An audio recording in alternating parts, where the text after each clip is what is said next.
Divine exchange, தெய்வீக பரிமாற்றம். தெய்வீக பரிமாற்றம் கல்வாரி சிலுவையில் நடந்தது. அப்ப தலைக்கு கொடுக்கப்பட்டிருக்கிற அதிகாரம், சபைக்கு கொடுக்கப்பட்டிருக்கிற அதிகாரம். அப்ப தனக்கு கொடுக்கப்பட்டிருக்கிற அதிகாரத்தை இயேசு கிறிஸ்து அவர் சபைக்கு டிரான்ஸ்ஃபர் பண்ணினார், சபைக்கு அவர் பரிமாற்றம் செய்தார் என்பது நமக்கு திட்டமும் தெளிவுமாக இங்கே விளங்குகிறது. எனவே ஆண்டவராய் இயேசு கிறிஸ்து கல்வாரி சிலுவையிலே ஏன் தலையை சாய்த்தார் என்று சொன்னால், சபையாகிய நமக்கு அதிகாரத்தையும் ஆளுகையையும் கொடுப்பதற்காக தலையை சாய்த்தார். ஆமென். எல்லா கரங்களை வைத்து சொல்லுவோம். எனக்கு அதிகாரத்தையும் ஆளுகையையும் கொடுப்பதற்காக இயேசு கிறிஸ்து கல்வாரி சிலுவையிலே தலையை சாய்த்தார். ஆமென். இது ஒரு கிளியர் ஆயிடுச்சா? எத்தனை கிளியர் ஆயிடுச்சு? சரி, இப்ப இன்னொரு கேள்வி. இன்றைக்கு இப்ப அதிகாரம் யார்கிட்ட இருக்குது? இன்னைக்கு இப்ப அதிகாரம் யார்கிட்ட இருக்குது? சொல்றீங்களா? எல்லாம் நல்லா கவனிங்க. அதிகாரம் அவருடைய சரீரமாகிய நம்மிடத்திலே தான் என்ன செய்கிறது? இருக்கிறது. அப்ப அதிகாரம் நம்ம கையில தான் இருக்குதுன்னா, அப்ப அதிகாரத்தை யார் யூஸ் பண்ணணும்? இத சொல்றதுக்கு தான் இவ்வளவு தூரம் விலைக்கு கொண்டு வந்தேன். அதிகாரமும் ஆளுகையும் இப்ப நம்மகிட்ட தான் இருக்குதுன்னா, இப்ப பில்லி சூனியத்தை கண்டு, மந்திரவாதத்தை கண்டு, பிசாசின் சேட்டையில கண்டு ஓடி ஒண்டி ஒளிஞ்சு, பாஸ்டர் சீக்கிரம் வாங்க, பாஸ்டர் எங்க இருக்கிறீங்க, என்ன பண்ணுவீங்க தெரியாது, வீட்டு வாசல 10 நிமிஷத்துல நிக்கணும். அவர் ரெக்கையா வச்சிருக்கிறாரு பறந்து வர்றதுக்கு ஒவ்வொரு வீட்டுக்கும். அதிகாரம் இன்னைக்கு யார் கையில இருக்குது? சபை கையில இருக்குது. சபைட்ட ஆண்டவர் கொடுத்துட்டாரு. அவருடைய சரீரமாகி நம்மிடத்தில் என்ன செய்யறது? அதிகாரம் இருக்கிறது. அதிகாரம் அவருடைய சரீரமாகி நம்மிடத்துல தான் இருக்குதுன்னா, அப்ப அதிகாரத்தை யார் பயன்படுத்தணும்? யார் யூஸ் பண்ணணும்? நாம தான் என்ன செய்யணும்? யூஸ் பண்ணணும். பக்கத்துல கைப்பிடி சொல்லுங்க. அதிகாரத்தை நீங்க தான் பயன்படுத்தணும். அதிகாரத்தை நீங்க தான் யூஸ் பண்ணணும். அதிகாரத்தை நீங்க தான் செயல்படுத்தணும். ஆமென். சரி, அதிகாரத்தை யார் மேல பயன்படுத்தணும்? அதிகாரத்தை யார் மேல செயல்படுத்தணும்? அதிகாரத்தை எதின் மேலே செயல்படுத்தணும்? எதின் மேல செயல்படுத்தணும் தெரியுமா? பிசாசின் மேலே, பிசாசின் கிரியைகள் மேலே அதிகாரத்தை ஆளுகை என்ன செய்ய வேண்டும்? பயன்படுத்த வேண்டும். பிசாசின் கிரியைகளாகிய வியாதியின் மேலே, பிசாசின் கிரியைகளாகிய அந்த தரித்திரத்தின் மேலே, பிசாசின் கிரியைகளாகிய அந்த கடன் பிரச்சனையின் மேலே, பிசாசின் கிரியைகளாகிய அந்த பில்லி சுனியத்தின் மேலே, பிசாசின் கிரியைகளாகிய அந்த மந்திரவாதத்தின் மேலே, பிசாசின் கிரியைகளாகிய அந்த மருந்து வேலைகள் மேலே அதிகாரத்தை சபையாகிய நாம் பயன்படுத்த வேண்டும். இயேசு தலையை சாய்த்த பொழுது தலைக்கு கொடுக்கப்பட்டிருக்கிற அதிகாரம் அப்படியே சபைக்கு டிரான்ஸ்ஃபர் ஆனது, சபைக்கு பரிமாற்றம் செய்யப்பட்டது. இன்றைக்கு அதிகாரம் சபையிடத்தில் இருக்கிறது. ஆகவே சபை பிள்ளைகள் ஒவ்வொருவரும் அதிகாரத்தை என்ன செய்ய வேண்டும்? பயன்படுத்த வேண்டும். ஆனா இன்னைக்கு சபை அப்படிதான் இருக்குதா? சபையில் இப்படித்தான் போதிக்கிறாங்களா? சபையில் இப்படித்தான் சொல்லி கொடுக்குறாங்களா? உனக்கு ஏதாவது ஒண்ணு எனக்கு உடனே போன் பண்ணு, எனக்கு உடனே வாட்ஸ்அப்ல அனுப்பிச்சிடு, உனக்காக நான் 3 நாள் உபவாசம் போடுறேன், நீ நல்ல ஊர் சுத்து, அதிகாரம்லாம் உனக்கு வேணாம். அது பாட்டுக்கு பேய் பிசாசு ஒண்ணி அடிச்சு போட்டுச்சுன்னா பாவம் நீ பச்சை பிள்ளை. எப்படிலாம் சொல்லி கொடுத்து அவங்கள உட்கார வச்சிருக்காங்க பாருங்க கீழே. எப்ப பாஸ்டருக்கு எப்படிப்பட்ட அதிகாரம் இருக்குதோ அதே அதிகாரம் தான் சபையில் இருக்கிற விசுவாசிகளுக்கு இருக்குது. இதை சொல்லி கொடுக்கறதே கிடையாது. அவங்கள பாருங்க, நீ உட்காரு, சார்ல உட்கார, உனக்கு ஒன்றும் தெரியாது, எனக்கு கூப்பிடு, நான் வர்றேன். என்னங்க, சபையில் இருக்கிற எல்லாருக்கும் தானே கர்த்தர் அதிகாரத்தை கொடுத்திருக்கிறாரு. ஆமென். சபையில் இருக்கிற எல்லாருக்கும் தான் அதிகாரம் கொடுத்திருக்கிறாரு. இந்த அதிகாரம் பாஸ்டுக்கு நல்லா வேலை செய்யும்னா, சபையில் இருக்கிற எல்லாருக்கும் நல்லா வேலை செய்யும் தான் உண்மை. ஆமென். அப்ப நீங்க என்ன செய்யணும்? அதிகாரத்தை பயன்படுத்த வேண்டும். அப்ப இயேசு தலையை சாய்த்த பொழுது தலைக்கு கொடுக்கப்பட்டிருக்கிற அத்தனை அதிகாரமும் யாருக்கு வந்துருச்சு? சபைக்கு வந்துருச்சு, சரீரத்துக்கு வந்துருச்சு. சபை யார்? நாம் தான் சபை, நாம் தான் சரீரம். இப்ப அதிகாரம் நம்மகிட்ட இருக்கிறதுனால இப்ப அதிகாரத்தை யார் தான் பயன்படுத்தணும்? பக்கத்துல கைப்பிடி சொல்லுங்க, அதிகாரத்தை நீங்க தான் பயன்படுத்தணும். எங்க பயன்படுத்தணும்? உங்க வீட்டுக்குள்ள, உங்க ஆபீஸ்ல, உங்க கம்பெனில எல்லாம் இருக்கிறீங்களா? உங்க ஆபீஸ்ல உட்காந்துட்டு அழுக கூடாது.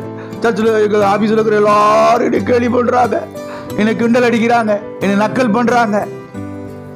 எங்க ஆபீஸ்லயே நான் ஒரு ஆள் தான் ரசிக்கப்பட்டிருக்கேன், மற்றவங்க எல்லாரும் பூரா வேறவங்க. நான் என்ன பாஸ்டர் செய்வேன்? கையில் என்ன வச்சிருக்கிறீங்க? அதிகாரம் இருக்குது. அதிகாரம் தான் என்ன செய்யணும்? யூஸ் பண்ணணும், பயன்படுத்தணும். அழ கூடாது. எல்லாம் இருக்கிறீங்களா? இன்னைக்கு அநேக கிறிஸ்தவங்க அழுகிற கிறிஸ்தவங்க தான் இருக்கிறாங்க தவிர அதிகாரத்தை பயன்படுத்துற கிறிஸ்தவங்களா இல்லவே இல்லை. ஏன் இல்லைன்னா சபையில போதிக்கிறது கிடையாது, சொல்லிக் கொடுக்கிறது கிடையாது. தனக்கு தான் எல்லாம் இருக்குது அப்படின்ற மாதிரி பாருங்க, மக்களை வந்து தனக்கு நேரம் தசை திருப்பிக்கிறது. ஊழியக்காரங்க நீ பசாட்டங்க உட்காந்துரு அப்படின்னு விட்டுறது. எல்லாம் இருக்கிறீங்களா? சில விஷயங்கள்லாம் வெளிப்படையாக சொன்னாதான் விளங்கும். அதிகாரம் உங்களுக்கு இருக்குதுங்க, அதை சொல்லிக் கொடுக்கறது தாங்க பாஸ்டர். நீங்க உங்க வீட்டில், உங்க தொழிலில், உங்க வியாபாரத்தில், உங்க பிசினஸ்ல நீங்க போகும்போது வரும்போது கடவுள் உங்களுக்கு கொடுத்துருக்கிற இந்த ஆவிக்குரிய அதிகாரத்தை என்ன செய்யணும்? நீங்க பயன்படுத்த வேண்டும். வாசிப்போம். மத்தேயு எழுதின சுவிசேஷம் 28ஆம் அதிகாரம் 18-19 வசனம். அப்பொழுது இயேசு சமீபத்தில் வந்து அவர்களை நோக்கி, வானத்திலும் பூமியிலும் சகல அதிகாரமும் எனக்கு கொடுக்கப்பட்டிருக்கிறது. ஆகையால் நீங்கள் புறப்பட்டு போய் சகல ஜாதிகளையும் சீஷராக்கி பிதா, குமாரன், பரிசுத்த ஆவியின் நாமத்தினாலே அவர்களுக்கு ஞானஸ்தானம் கொடுத்து. இங்கே நாம் பார்க்கிறோம், ஆண்டவராய் இயேசு கிறிஸ்து சொல்லுகிறார். நல்ல கவனிங்க, இங்கே உயிர் தெழுந்த இயேசு கிறிஸ்து சொல்லுகிறார், பரமேறி செல்ல போகிறார். பரமேறி செல்ல போவதற்கு முன்பதாக எல்லா சீசர்களும் கூடியிருக்கிறார்கள். கிட்டத்தட்ட ஒரு 500 பேர்னு சொல்றாங்க. கூடியிருக்கிறார்கள். கூடியிருக்கிற எல்லாரையும் பார்த்து சொல்றாரு. என்ன சொல்றாரு? வானத்திலும் பூமியிலும் சகல அதிகாரமும் எனக்கு கொடுக்கப்பட்டிருக்கிறது. ஆகையால் நான் ஒவ்வொரு தெருவாய் புறப்பட்டு போகிறேன், நீங்கள் வீட்டுக்குள்ளே சும்மா உட்கார்ந்திருங்கள் அப்படின்னு சொல்லல. வானத்திலும் பூமியிலும் சகல அதிகாரம் எனக்கு கொடுக்கப்பட்டிருக்கிறது. ஆகையால் நீங்கள் புறப்பட்டு போங்கள். எல்லாம் கவனிங்க, அதிகாரம் எனக்கு கொடுக்கப்பட்டிருக்குதுன்னா நான் புறப்பட்டு போனோம். உங்களை புறப்பட்டு போய் சொல்றதுல என்ன நியாயம் இருக்குது? நல்லா கவனிங்க, வசனத்தை கவனிங்க. வானத்திலும் பூமியிலும் சகல அதிகாரம் எனக்கு கொடுக்கப்பட்டிருக்குதுன்னா நானால புறப்பட்டு போனோம். உங்களை புறப்பட்டு போக சொல்றதுல என்ன நியாயம் இருக்குது? இயேசு சொல்றாரு, வானத்திலும் பூமியிலும் சகல அதிகாரம் எனக்கு கொடுக்கப்பட்டிருக்கிறது. ஆகையால் நீங்கள் புறப்பட்டு போங்கள். என்ன சொல்றாரு? தலைக்கு கொடுக்கப்பட்டிருக்கிற அதிகாரம், சரீரத்துக்கு கொடுக்கப்பட்டிருக்கிற அதிகாரம். ஆகையால் எனக்கு கொடுக்கப்பட்டிருக்கிற அதிகாரத்தை உனக்கு நான் டிரான்ஸ்ஃபர் பண்ணிட்டேன். இப்ப நீ புறப்பட்டு போ. நீ புறப்பட்டு போய் அற்புதங்களை, அடையாளங்களை நடப்பி பிசாசின் கிரியைகளை அழியுங்கள். பிசாசின் மேலே அதிகாரம் எடுங்கள், ஜெயம் எடுங்கள், வெற்றி பெறுங்கள். நீங்கள் புறப்பட்டு போங்கள் என்று சொல்லுகிறார். எல்லாம் இருக்கிறீங்களா? தேவனுடைய பிள்ளைகள் இந்த சத்தியத்தில் ஆழமாய் கவனிக்க வேண்டும். இதெல்லாம் ஆழமாய் கவனிக்க வேண்டும். ஆண்டவர் சொல்லுகிறாரு, வானத்திலும் பூமியிலும் சகல அதிகாரம் எனக்கு கொடுக்கப்பட்டிருக்கிறது. ஆகையால் நீங்கள் புறப்பட்டு போங்கள். நீங்கள் புறப்பட்டு போங்கன்னா என்ன அர்த்தம்? எனக்கு கொடுத்திருக்கிற அதிகாரத்தை கல்வாரி சிலுவையின் மூலமாக நான் ஆதாம் இழந்த அந்த அதிகாரத்தை இப்ப மீட்டு எடுத்திருக்கிறேன். அந்த ஆளுகை மீட்டு எடுத்திருக்கிறேன். இப்ப மறுபடியுமாய் சபைக்கே நான் கொடுக்கிறேன். நீங்க என்ன செய்யுங்க? புறப்பட்டு போய் இந்த அதிகாரத்தை ஒவ்வொரு தேசத்திலையும், ஒவ்வொரு பகுதியிலையும், ஒவ்வொரு பட்டணத்திலேயும், ஒவ்வொரு பட்டி தொட்டியிலையும், உங்களுடைய வாழ்க்கையிலையும் என்ன செய்யுங்கள்? இந்த அதிகாரத்தை நீங்கள் பிரயோகியுங்கள், பயன்படுத்துங்கள், இதை செயல்படுத்துங்கள் என்று ஆண்டவர் இங்கே தெளிவாய் சொல்லுகிறார். எத்தனைக்கு புரிந்தது இந்த வசனத்தினுடைய அர்த்தம்? எனக்கு கொடுக்கப்பட்டிருக்கிற அதிகாரம், உங்களுக்கு கொடுக்கப்பட்டிருக்கிற அதிகாரம், தலைக்கு கொடுக்கப்பட்டிருக்கிற அதிகாரம், சரீரமாகிய சபைக்கு கொடுக்கப்பட்டிருக்கிற அதிகாரம். எனவேதான் நீங்கள் புறப்பட்டு போங்கள் என்று கர்த்தர் சொல்லுகிறார்.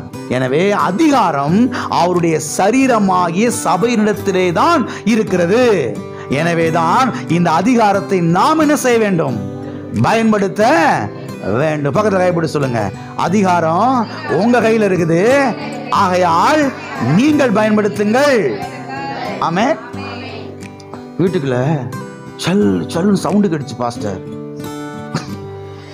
வீட்டுக்குள்ள சலக்கு சலக்குன்னு கேட்டுச்சு பாஸ்டர், எனக்கு வயிறே கலங்கிருச்சு பாஸ்டர். அதிகாரம் எங்க போச்சு? இப்ப அதிகாரம் யார் கையில இருக்குது? பாஸ்டர் என்னமோ ஒரு கருத்து ஒரு அப்படி கிராஸ் பண்ணிச்சு பாஸ்டர், டக்குன்னு எனக்கு ஒரு மாதிரி ஆயிடுச்சு பாஸ்டர். அதிகாரம் எங்க இருக்குது? அதிகாரம் எங்க இருக்குது? தொலைச்சுட்டீங்களா? இல்ல பீரோக்குள்ள எதுவும் ஒளிச்சு வச்சுட்டீங்களா? இல்ல ஃப்ரிட்ஜுக்குள்ள எதுவும் வச்சுட்டீங்களா பத்திரமா? அது குளிர்ச்சி அடையட்டும் அப்படின்னு சொல்லிட்டு அதிகாரம் எங்க போச்சு? கண் திறந்து பார்க்க வேண்டிய இந்த சத்தியங்கள் எல்லாம். இயேசு ஏன் தலையை சாய்த்தார்? அதனுடைய அர்த்தம் என்ன? அதனுடைய விவரம் என்ன? ஏன் இயேசு தலையை சாய்க்க வேண்டும்? அவர் தலையை சாய்த்த பொழுது தலை எங்கே விழுந்தது? சரீரத்தின் மேலே விழுந்தது. சரீரம் என்பது எது? சபை. அப்ப சபைக்கு இன்றைக்கு அதிகாரம் என்ன செய்யப்பட்டிருக்கிறது? கொடுக்கப்பட்டிருக்கிறது.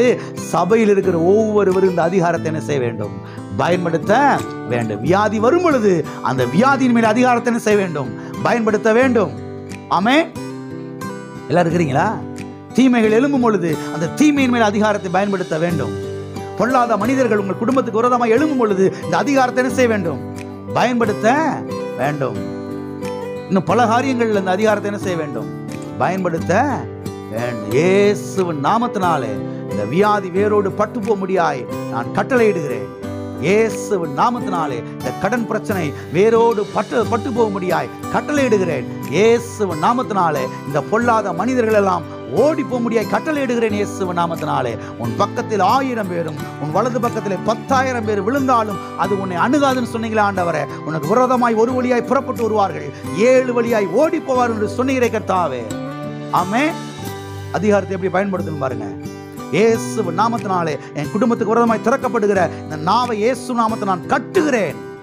கட்டவும் கட்ட அவிழ்க்கவும் எனக்கு அதிகாரம் கொடுத்திருக்கிறீர். இயேசுவின் நாமத்தினாலே குறிப்பிட்ட இந்த நாவை வாயை கட்டி போடுகிறேன். இயேசுவின் நாமத்தினாலே இந்த நாவுகள் கட்டப்பட்டு போவதாக. என் குடும்பத்துக்கு விரோதமாய் செயல்படுகிற வாயை திறக்கிற நாவுகள் கட்டப்பட்டு போவதாக. இப்படி அதிகாரத்தை என்ன செய்ய ஆரம்பிக்கணும்? ஓன்னு உட்காந்து அழுதுகிட்டு செய்யக்கூடாது. பக்கத்தை கைப்பிடிச்சுங்க. ஓன்னு உட்காந்து அழாதீங்க. அதிகாரத்தை பயன்படுத்துங்க. ஆமென். ஆண்ட்ரூ ஊமக் என்கிற பிரசங்கியார் சொல்றாரு பாருங்க. அவர் சொல்றாரு, கிறிஸ்துவிலே நமக்கு அதிகாரமும் வல்லமையும் கொடுக்கப்பட்டிருக்கிறது. இந்த அதிகாரத்தையும் வல்லமையையும் நாம் தான் பயன்படுத்த வேண்டும் என்று அவர் சொல்லுகிறார்.